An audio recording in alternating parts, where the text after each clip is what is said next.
à toutes et à tous l'équipe, j'espère que vous allez bien. C'est avec grand plaisir qu'on se retrouve aujourd'hui pour cette nouvelle vidéo, pour un bilan classement Ligue 1, Ligue 2 nationale, pour tout simplement cette fin d'année 2024.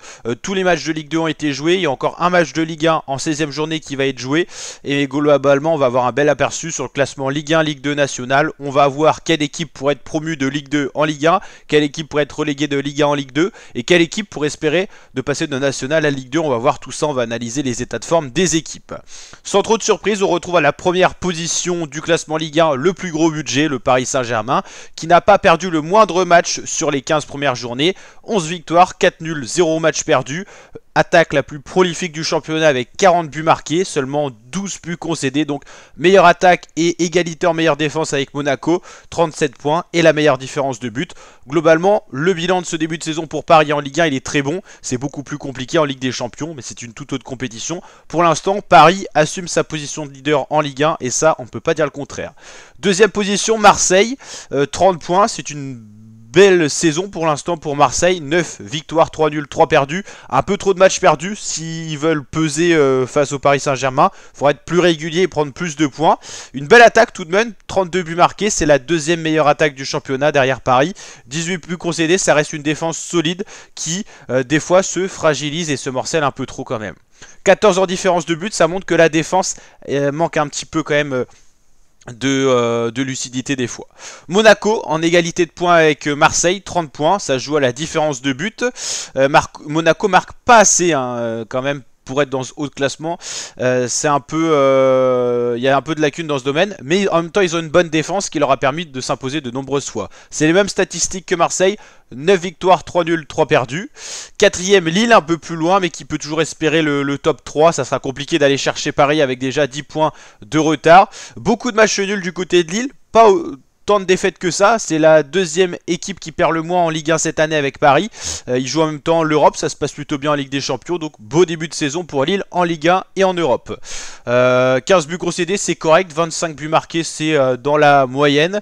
Voilà, c'est une bonne équipe de top 5. Lyon, 5ème, c'est beaucoup mieux que l'an dernier à cette époque-là. À cette époque-là, les Lyonnais étaient quasiment encore dans les relégables, comme quoi ça peut aller mieux d'une année sur l'autre. Ça reste encore fragile de temps en temps, on l'a vu face à Paris, mais c'est beaucoup mieux quand même, il y a de gros progrès du côté lyonnais. 7 victoires, 4 nuls, 4 défaites. Je pense que si on leur avait dit top 5 à la mi-saison, ils auraient signé direct au vu de la saison catastrophique l'an dernier, même s'ils avaient fait un beau retour en fin de saison, ce qui montre que tout est possible dans le football.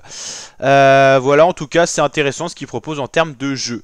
Encore trop de buts concédés, on voit que dans ce haut de classement c'est l'équipe qui concède le plus de buts quasiment dans le top 10. Il y a encore de grosses lacunes au niveau défensif, mais au niveau offensif ça compense, ça marche plutôt bien, d'où la différence de but un peu plus faible que les équipes devant, c'est ce qui leur permet pas d'accéder à plus haut que ce top 5.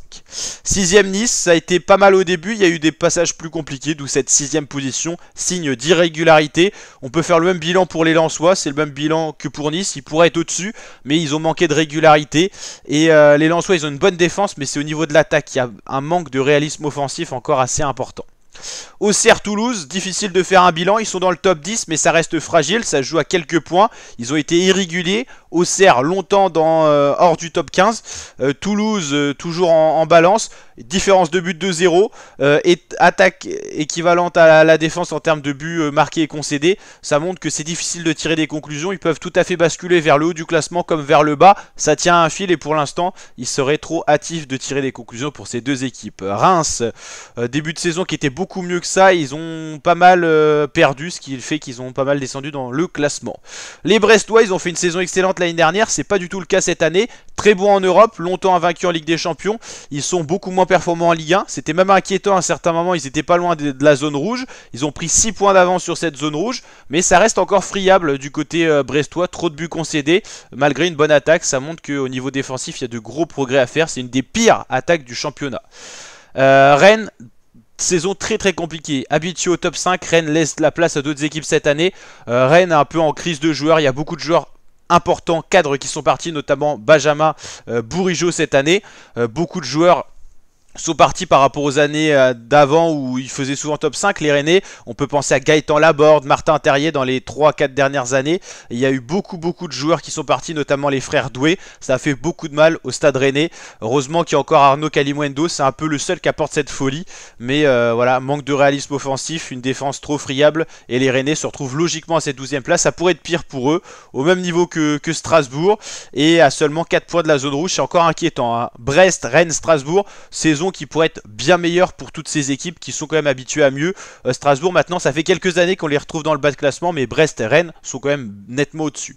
Les Nantais, pas surprenant de les trouver là, ils ont eu beaucoup de problèmes budgétaires, beaucoup de problèmes de joueurs. Ils sont toujours à 2 doigts de sombrer dans cette zone rouge, zone qui côtoie de nombreuses reprises selon les résultats des équipes derrière eux. Nantes a joué comme ça avec la zone rouge, ils vont finir par descendre en Ligue 2 et peut-être y rester en Ligue 2 parce qu'en tout cas le niveau s'est densifié en Ligue 2 du fait du passage de la Ligue 1 à 18 et de la Ligue 2 à 18, ce qui fait qu'une équipe qui descend de Ligue 1 en Ligue 2 peut tout à fait sombrer rapidement en National. Angers, c'est compliqué, ils étaient en Ligue 2 la saison dernière, ils se sont pas aussi bien habitués qu'Auxerre à cette Ligue 1. Auxerre 21 points, c'est quasiment c'est 8 points de plus que Angers. Angers, attention parce que la passerelle est facile à rebasculer en Ligue 2. Tout comme Saint-Etienne, il y a eu 3 équipes qui sont passées de Ligue 2 à Ligue 1. Auxerre, Angers, Saint-Etienne. Et seul Auxerre a pris le niveau en compte de la Ligue 1. Angers, Saint-Etienne, adaptation beaucoup plus compliquée. Le Havre, c'est toujours dans la zone rouge, c'est une équipe plus de Ligue 2 historiquement, et on sent qu'ils peuvent rebasculer à tout moment en Ligue 2, et très dure saison pour Montpellier qui prend très peu de points. Les Montpelliérains, ça fait longtemps qu'ils sont en Ligue 1, et ils sont prêts à sombrer en Ligue 2, ils sont à 4 points de sortie de la zone rouge. Attention à que ce score pour sortir de la zone rouge ne s'accentue pas, parce qu'au bout d'un moment, ça sera quasiment rédhibitoire. On peut penser à des équipes qui ont totalement sombré, comme Clermont la saison dernière. Metz me fait penser à Le Havre de cette année. Et Lorient me fait penser un peu à Angers, Saint-Etienne un petit peu. Donc attention à Saint-Etienne, Le Havre, Montpellier, on verra ce qu'il en sera pour ces équipes-là. Mais Montpellier très inquiétant, Le Havre ça commence à être inquiétant. Saint-Etienne ça balance, mais c'est une des pires défenses du championnat quand même, hein. Enfin, ouais, c'est une des pires. Voilà, en Ligue 2, qu'est-ce qui se passe? Bah Lorient, ils étaient en Ligue 1 la saison dernière. Eux, ils ont gardé le niveau Ligue 1. Ils ont gardé un bon budget de bons joueurs. Donc pour l'instant, ça joue très bien. Ils sont leaders de la Ligue 2. Pour peu de points d'avance sur le Paris FC qui joue très bien, qui a de grosses ambitions. Budget racheté par Bernard Arnault en majorité. Ils vont avoir un bon mercato d'hiver. On peut espérer le mieux pour Lorient PFC, qui pour moi sont les deux équipes qui ont dominé ce début de saison de Ligue 2. Dunkerque, surprenant, équipe plus souvent amené à lutter pour ne pas descendre en national. Cette année, ils jouent la montée. Effectif assez faible au final. Ils arrivent à faire de bonnes choses. Ils n'ont pas une grosse profondeur de banc. Pas beaucoup de blessures, ce qui leur a permis notamment de battre Caen. Caen qui est en grande difficulté, on aura l'occasion d'en reparler. Les Messins, en Ligue 1 la saison dernière, ils ont quand même gardé un bon niveau. Mais voilà, ils ont quand même perdu 4 points sur Lorient. Ça fait quand même pas mal. Ils ont beaucoup trop concédé de matchs nuls, mais en même temps pas trop de défaites. Donc ça leur permet d'être dans la course à la montée encore. Annecy, on sent que c'est quand même un cran en dessous, ça commence à s'éloigner. 6 points de Lorient, puis surtout 4 équipes devant. Plus compliqué, mais Dunkerque comme Annecy, c'est des équipes plutôt de bas de classement de Ligue 2, voire de National. Et c'est deux équipes qui ont pris le niveau de la Ligue 2 en main et qui sont très difficiles à jouer. Donc ça, on peut se dire que c'est de beaux progrès. Les entraîneurs, ils sont pour beaucoup. Le staff aussi. Donc bravo à Dunkerque et Annecy qui sont les belles surprises de ce début, enfin de ce milieu de saison. Laval, habitué des top 10, maintenant équipe qui pose problème, ils restent sur de très bons résultats, ils peuvent basculer dans le haut comme dans le bas du classement. Guingamp, c'était beaucoup mieux en début de saison, beaucoup trop irrégulier, on pensait à la montée pour eux qui jouaient très bien, et c'est beaucoup moins bien. Amiens, trop irrégulier, ça alterne entre victoire-défaite, mais c'est quand même un top 10. Bastia, trop irrégulier et trop de matchs nuls, très peu de défaites, mais beaucoup trop de matchs nuls. Bastia n'arrive pas à gagner en fait. Pau, c'est moins bien que la saison dernière où ils ont pu lutter dans le top 5 pour les barrages et tout ça. Rodez, beaucoup moins bien que l'année dernière également. Grenoble, beaucoup moins bien, beaucoup trop de défaites, un Grenoble très irrégulier. 3, ils devaient être relégués en national, ils ont été sauvés par le fait que Bordeaux a sauté de la Ligue 2 au niveau budget, donc 3 a eu son joker et pour l'instant ça va mieux, même si c'était très compliqué en début de saison. Ils avaient plus une équipe de national que de Ligue 2, mais ils ont réussi à faire de bonnes choses. Les Red Stars, ils viennent de national et puis petit à petit ils s'éloignent de la zone rouge, donc pour l'instant ça joue et eux leur objectif c'est de rester en Ligue 2. Clermont, c'est ce que je vous disais, la bascule de Ligue 1 Ligue 2 fait mal. Et Clermont, ils viennent de Ligue 1, ils sont en Ligue 2, ils peuvent descendre en National. Ça montre que ça peut aller très vite, hein, d'une année sur l'autre. En 2 ans, vous pouvez passer de Ligue 1 à National. C'est plus compliqué de National à Ligue 1, mais voilà, dans le sens descente, ça va très vite. Le Stade Malherbe de Caen, racheté à 80% par Mbappé. C'est une catastrophe, les joueurs ne sont pas bons, ne sont pas performants. C'est une équipe qui est le 5e budget de Ligue 2. C'est les plus décevants de ce début de championnat. Alors il y a les bonnes surprises, Dunkerque, Annecy notamment. Il y a les mauvaises surprises, c'est le cas de Clermont, de Caen. Caen, c'est le niveau est pitoyable, ils ont un public qui est incroyable. Moi personnellement je suis supporter canet, mais en tout cas il y a eu de gros soucis. C'est un club très très mal géré pour le moment. On espère que ça aille mieux, mais ça va finir avec le budget d'Mbappé en national tout ça. En tout cas, très inquiétant en termes de jeu, en termes de motivation, en termes d'effectifs, de profondeur de banc, c'est catastrophique. Ils sont obligés de faire jouer des réservistes, donc c'est très compliqué. Ajaccio, c'est pareil que Caen, c'est catastrophique. C'est une équipe qui a un palmarès incroyable, qui devrait lutter pour la montée, ils luttent pour pas descendre. Et le FC Martigues, malheureusement, c'est une équipe de national plus historiquement, et ils ont du mal à prendre le niveau Ligue 2. Ils ont un très petit budget, donc c'est moins surprenant de les retrouver là que Ajaccio, Caen ou Clermont, Martigues, mais ça va être compliqué. Ils ont pris 6 points. 6 points de retard sur les deux équipes qui sont devant, et surtout maintenant ils sont très très loin de la sortie de zone rouge qui est la 15e position, qui est maintenant à 8 points pour eux.